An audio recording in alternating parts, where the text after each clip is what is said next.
You know what's insane? Right now, as you're watching this video, your brain is generating dozens of anxious thoughts, and you're not even aware of most of them. There's a background hum of worry running through your mind like white noise, and it's been there for so long that you've actually mistaken it for reality. But here's the thing that's going to change everything for you today. Anxiety isn't actually what you think it is. It's not some monster you need to defeat. It's not a sign that something's wrong with you, and it definitely isn't something you need to control. In fact, the moment you truly understand what anxiety actually is, it loses almost all of its power over you. I'm going to show you exactly what I mean, and by the end of this video, you're going to see your anxiety in a completely different light. Stay with me, because this might be the most important thing you hear all year. Let me start by telling you something that might sound counterintuitive. The reason anxiety has so much control over your life isn't because you have too much anxiety. It's because you've been fighting it in completely the wrong way. Think about that for a second. Every time you've tried to push anxiety away, every time you've told yourself to just calm down, every time you've avoided a situation because you were afraid of feeling anxious, you were actually making the problem worse. And I know that sounds backwards, because we've all been taught that anxiety is the enemy, that it's something we need to eliminate from our lives, but that fundamental misunderstanding is exactly what keeps you trapped in the cycle. Here's what's really happening. Anxiety is not a malfunction of your brain, it's actually your brain doing exactly what it was designed to do. Your brain's primary job isn't to make you happy. It isn't to make you confident. Its number one priority is to keep you alive. And in order to keep you alive, your brain is constantly scanning for threats, constantly looking for danger, constantly trying to predict what could go wrong so it can protect you. This threat detection system is called the amygdala, and it's been with humans for hundreds of thousands of years. Back when we were living in caves and running from predators, this system was absolutely essential for survival. If you heard a rustling in the bushes, your amygdala would immediately activate your fight or flight response, flooding your body with cortisol and adrenaline, so you could either fight the threat or run away from it. And here's the crucial part. This system doesn't distinguish between real threats and perceived threats. It doesn't matter if there's actually a tiger in the bushes, or if you just have to give a presentation at work. Your brain responds the same way. Your heart rate increases, your breathing gets shallow, your muscles tense up, your thoughts start racing, and suddenly you're experiencing what we call anxiety. Now, in the modern world, we're not running from predators anymore, but our brains haven't evolved past that threat detection system. So instead of worrying about tigers, we worry about social situations, about what people think of us, about our careers, about our relationships, about our health, about money, about the future, about things that might never even happen. Your brain has taken that ancient survival mechanism and applied it to every aspect of modern life. And because these aren't physical threats that you can fight or run away from, the anxiety just sits there in your body with nowhere to go. You can't punch your anxiety. You can't sprint away from your worried thoughts, so the energy just circulates through your system, making you feel terrible. But here's where it gets really interesting, and this is the part that changes everything. The anxiety itself isn't actually the problem. Let me say that again because it's so important. The anxiety itself isn't the problem. The problem is your relationship with the anxiety. It's what you do when you feel anxious that determines whether anxiety controls your life or not. Think about it like this. Imagine you're standing in your living room and suddenly a small spider appears on the wall. Now, the spider itself isn't really a threat to you, it's tiny. It's more afraid of you than you are of it. Objectively, it poses almost no danger. But if you have a fear of spiders, what happens? Your brain immediately interprets this as a threat. Your anxiety spikes, your heart starts pounding, and now you have a choice. You can either run out of the room, which gives you temporary relief, but reinforces the message to your brain that spiders are dangerous, or you can stay in the room, feel uncomfortable, and watch the spider until your nervous system realizes there's no actual danger and starts to calm down. Most people choose option one. They run, they avoid, they escape. And this is exactly what we do with anxiety in every area of our lives. When you feel anxious about going to a social event, you cancel. When you feel anxious about speaking up in a meeting, you stay quiet. When you feel anxious about trying something new, you stick with what's comfortable. And every single time you avoid the thing that makes you anxious, you send a powerful message to your brain that says, yes, this thing is dangerous. Thank you for protecting me. Your brain then files that information away and makes a note to make you even more anxious next time you encounter that situation. This is why anxiety gets worse over time if you keep avoiding things.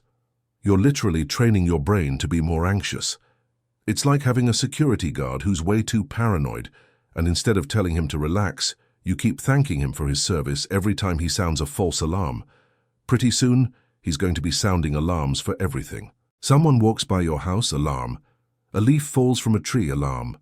The wind blows, alarm. That's what's happening in your brain when you constantly avoid or try to suppress anxious feelings. So what's the solution? This is where everything shifts. The solution is not to control your anxiety. It's not to eliminate your anxiety. It's not even to reduce your anxiety.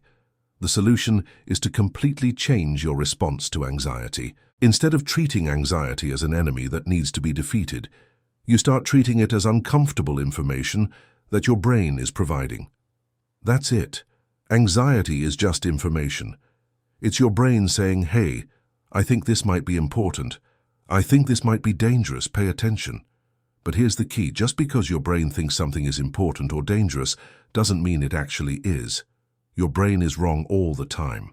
Your brain thinks public speaking is life-threatening. It's not. Your brain thinks sending that text message could ruin your entire life. It won't. Your brain thinks that anxious feeling in your chest means something terrible is about to happen. It doesn't. What that feeling actually means is that your brain has detected something it perceives as a threat, and it's trying to protect you. That's all. Once you understand this, once you really get it deep in your bones, anxiety stops being this overwhelming monster and becomes just a sensation in your body. An uncomfortable sensation, sure, but just a sensation nonetheless. Let me give you a practical example of how this works. Let's say you have social anxiety and you've been invited to a party. The old way of handling this, the way that keeps you stuck, goes like this. You get the invitation. Immediately you feel anxiety rising in your chest. Your thoughts start spiraling about all the ways it could go wrong. You imagine yourself standing awkwardly in the corner. You imagine people judging you. You imagine saying something stupid, and the more you think about it, the more anxious you feel. Eventually, the anxiety becomes so overwhelming that you decide not to go. You send a polite excuse, you feel immediate relief, and your brain marks this as a successful threat avoidance. Next time you get invited somewhere, your brain will make you even more anxious because last time, the anxiety successfully protected you from the perceived danger. The new way, the way that actually works, goes like this. You get the invitation, you feel anxiety rising in your chest, but instead of treating it as a stop sign, you recognize it for what it is. You say to yourself, okay, my brain thinks this party might be dangerous. My brain is trying to protect me. That's interesting. You don't judge the anxiety. You don't try to push it away. You don't try to talk yourself out of feeling it. You just acknowledge it. I'm feeling anxious right now. That's okay. Anxiety is just a sensation. Then, and this is the crucial part, you go to the party anyway. You bring the anxiety with you. You don't wait for the anxiety to go away before you go. You don't try to calm yourself down first. You just accept that you're going to feel anxious and you go anyway. This is what we call acceptance. And here's what happens when you do this. At first, the anxiety might actually get worse. Your brain is like, wait, what are you doing? I'm sending you danger signals and you're ignoring them. Let me turn up the volume. Your heart might pound harder. Your thoughts might race faster. You might feel like you're going to have a panic attack. But if you stay with it, if you don't run, if you don't fight it, something remarkable happens. Your nervous system realizes that there's no actual danger. You're at a party, people are talking, music is playing, nothing bad is happening to you. And slowly, gradually, your anxiety starts to come down on its own. Not because you forced it down, not because you controlled it, but because your brain recalibrated its threat assessment. It realized it was wrong. And the next time you go to a social event, your brain will be just a little bit less anxious because you've shown it through your actions that social events aren't actually dangerous. This is the process of desensitization, and it's the only way to actually overcome anxiety in the long term. You have to be willing to feel anxious. You have to be willing to be uncomfortable. You have to stop treating anxiety as something that needs to be fixed or eliminated and start treating it as something that's just there, like background noise, like the sound of traffic outside your window. You notice it, you acknowledge it, and then you do what you were going to do anyway. Now I know what you're thinking. You're thinking, but my anxiety is different. My anxiety is so intense that I can't function. I can't just ignore it and go about my day. And I hear you. I'm not saying anxiety isn't difficult. I'm not saying it doesn't feel overwhelming. What I'm saying is that the intensity of your anxiety is directly proportional to how much you've been fighting it and avoiding it. If you've spent years running away from anxious feelings, if you've built your entire life around avoiding things that make you anxious, then yes, your anxiety is going to feel incredibly intense when you finally face it. But that intensity isn't a sign that something is wrong with you. It's not a sign that you can't handle it. It's actually a sign that you've been reinforcing the anxiety for so long that your brain has become hypervigilant. The good news is that you can retrain your brain. It takes time, it takes consistency, and it takes courage, but it absolutely can be done. Every single time you feel anxiety, and you don't avoid, you don't escape, you don't suppress, you're literally rewiring your neural pathways. You're teaching your brain that it can calm down, that the threat assessment was wrong, that you're safe even when you're feeling anxious. This is neuroplasticity in action. Your brain is constantly changing based on your experiences, and you have the power to shape those experiences. Let me tell you about the 3 most common mistakes people make when trying to deal with anxiety, because if you can avoid these mistakes, you'll make progress so much faster. Mistake number 1 is trying to control or eliminate the anxiety. This is the most common mistake, and it's completely understandable because anxiety feels terrible, and of course, you want it to go away. But when you try to control anxiety, when you try to force yourself to calm down, when you use techniques specifically designed to make the anxiety go away, you're actually reinforcing the message that anxiety is dangerous and needs to be controlled. You're treating it as a threat. And remember, whatever you treat as a threat, your brain will continue to produce anxiety about. So all those deep breathing exercises, all those calming techniques, all those apps that promise to eliminate your anxiety, they might give you temporary relief, but they're actually keeping you stuck in the long run because they're based on the premise that anxiety is bad and needs to be controlled. The goal isn't to control anxiety. The goal is to build tolerance for it. The goal is to be able to feel anxious and still live your life. Mistake number 2 is waiting until you feel ready. So many people tell me, I'll go to that event when my anxiety gets better. I'll start that project when I feel more confident. I'll have that conversation when I'm less anxious. But here's the truth. You will never feel ready. You will never feel perfectly calm and confident before doing something that matters to you. Confidence doesn't come before action. It comes after. You build confidence by doing things while you're still anxious, not by waiting until the anxiety goes away. If you wait until you feel ready, you'll be waiting forever. Your brain will always find something to be anxious about. It will always come up with reasons why now isn't the right time, why you should wait a little longer, why you need to prepare more. That's just what anxious brains do.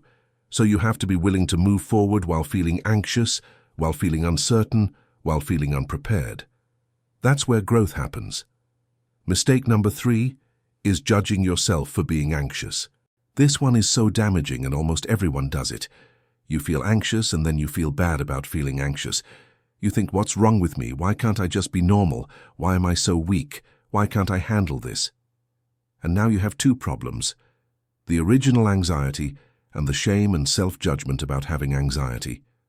This creates a vicious cycle where the anxiety about your anxiety becomes worse than the original anxiety.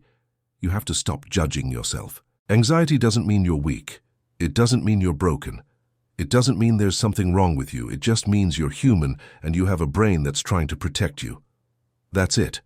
Now let me share with you the specific mindset shift that makes all the difference.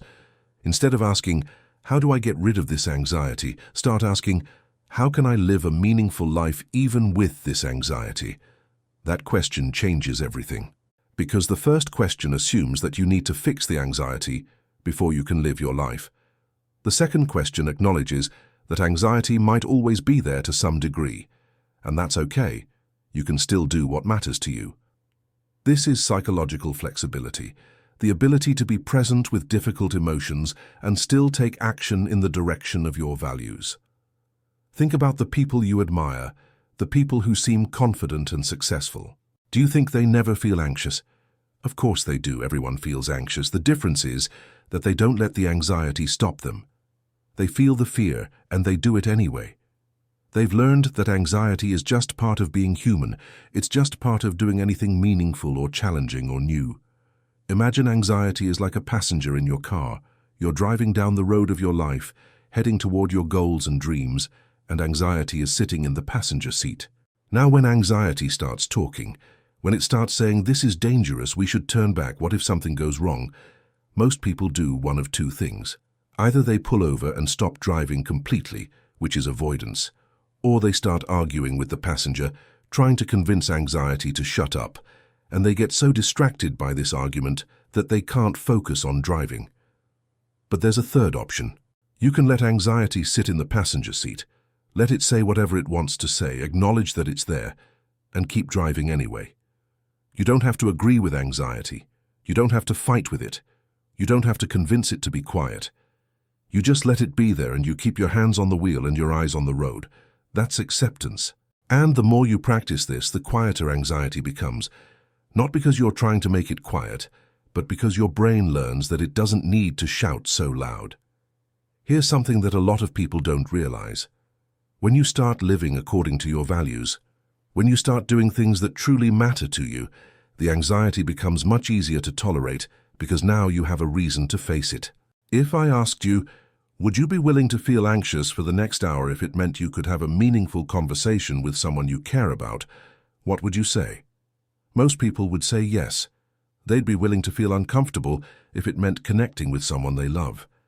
The anxiety doesn't feel quite so unbearable when you have something you're moving toward, something that matters to you. This is why it's so important to get clear on your values. What do you want your life to stand for? What kind of person do you want to be? What relationships do you want to build? When you have clear answers to these questions, when you know what matters to you, then anxiety becomes something you're willing to experience in service of those values. Let me share a really powerful technique. It's called the expansion technique, and it's all about making room for anxiety in your body instead of trying to push it away. The next time you feel anxious, instead of trying to make the feeling go away, turn toward it. Notice where you feel the anxiety in your body. Is it in your chest, your stomach, your throat? Just notice it without judgment. Then, instead of tensing up around the feeling, breathe into it and imagine creating space around it. You're not trying to make it smaller. You're just allowing it to be there. You might say to yourself, "I'm making room for this feeling. I don't like it, but I can handle it." And then, while the anxiety is still there, go ahead and do whatever you were going to do. This is the opposite of what your instincts tell you to do, which is why it's so powerful. When you do this repeatedly, you teach your nervous system that it can handle the anxiety. I also want to address the physical symptoms, because these can be scary. Your heart races, you feel dizzy, you can't catch your breath, your chest feels tight. These symptoms are terrifying, but they're all just symptoms of your body's fight or flight response. When your amygdala perceives a threat, it activates your sympathetic nervous system. Your heart rate increases to pump more blood to your muscles. Your breathing becomes rapid to take in more oxygen. All of these symptoms are actually your body trying to protect you. They're not dangerous. They can't hurt you. You're not having a heart attack. You're not going to pass out. You're just anxious. Understanding what's happening in your body takes away a lot of the fear. When you stop being afraid of the symptoms, they often start to diminish on their own. Let's talk about anxious thoughts too. When you're anxious, your mind generates catastrophic thoughts. What if I fail? What if they think I'm stupid? What if something terrible happens? These thoughts feel so real, but they're not facts. They're just thoughts. They're just your brain generating worst-case scenarios. There's a technique called cognitive diffusion that's helpful. Instead of thinking, "I'm going to fail," you think, "I'm having the thought that I'm going to fail." See the difference? The first one feels like a fact. The second one is just an observation. It creates distance between you and the thought. You're not your thoughts. You're the person observing your thoughts. When you can create that distance, the thoughts lose power. Here's something that might sound strange, but it's actually helpful, and that's the idea of thanking your anxiety. Your anxiety is actually trying to help you. It's trying to keep you safe. So instead of hating your anxiety, what if you acknowledged it? When you feel anxious, you could say, "Thank you, anxiety, for trying to protect me. I appreciate that you're looking out for me, but I'm okay. I've got this." This completely changes your relationship with anxiety. Instead of anxiety being this enemy you're at war with, it becomes this overprotective friend who means well. And when you treat it with kindness instead of hostility, something shifts. You stop being so reactive to it. Let's talk about lifestyle factors, because these make a huge difference. Sleep, exercise, diet, caffeine, and stress management all affect your baseline anxiety levels. When you're sleep deprived, your amygdala becomes hyperactive. When you don't exercise, you have pent-up stress hormones with nowhere to go. When you drink too much caffeine, you're putting a stimulant into your system that increases anxiety. Small changes in these areas can have a big impact. Getting 7 to 8 hours of sleep, exercising a few times a week, eating regular meals, limiting caffeine, these things help regulate your nervous system and make it easier to cope with anxiety. If your nervous system is already running at high capacity because you're sleep-deprived and stressed, it doesn't take much to push you into anxiety. But if your nervous system is relatively calm, you have more capacity to handle stress. Here's something else. Anxiety is often about uncertainty. We're anxious about things we can't predict or control. What if I lose my job? What if they don't like me? All of these worries are about an uncertain future, and our brains hate uncertainty. We want to know what's going to happen. We want guarantees. But life is inherently uncertain. You can't control the future, and the more you try to control and predict, the more anxious you become. The solution isn't to try harder to control things. It's to practice accepting uncertainty. This is really hard, but it's the only way to be free from anxiety's grip. You have to be willing to say, "I don't know what's going to happen," and that's okay. There's a practice called staying in the present that's helpful. When you notice yourself worrying about the future, bring your attention back to right now. What's happening in this moment? Right now, are you okay? Usually, yes. Right now, you're safe. The catastrophe you're worried about isn't happening right now, it's just a story about the future. I want to address one more thing, and that's the idea that you need to wait until your anxiety is manageable before you can make changes. So many people put their lives on hold because of anxiety. They don't pursue relationships. They don't go after their dream job. They don't try new things. They're waiting for the anxiety to go away. But that day never comes. You don't need to wait. You don't need to have your anxiety under control before you can start living the life you want. You start living the life you want, and that's how you learn to manage your anxiety. The confidence comes from doing, not from waiting. Whatever you've been putting off because of anxiety, ask yourself, what would I do if the anxiety wasn't there? Then go do that thing with the anxiety. Feel it and do it anyway. So here's what I want you to take away. Anxiety is not your enemy, and it's not something you need to eliminate before you can live. Anxiety is just your brain's threat detection system being overly sensitive, and you can retrain it by changing how you respond.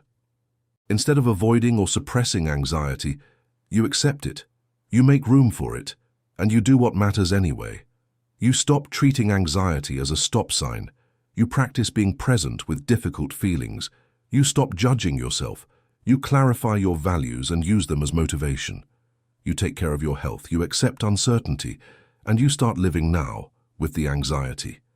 This is how you stop letting anxiety control you, not by defeating it, but by changing your relationship with it. Once you truly understand that anxiety is just a sensation and not a threat, everything changes. You become free to live, regardless of whether anxiety is present. So start today. Notice your anxiety, acknowledge it, thank it, and then go do what you were going to do anyway. Your life is waiting.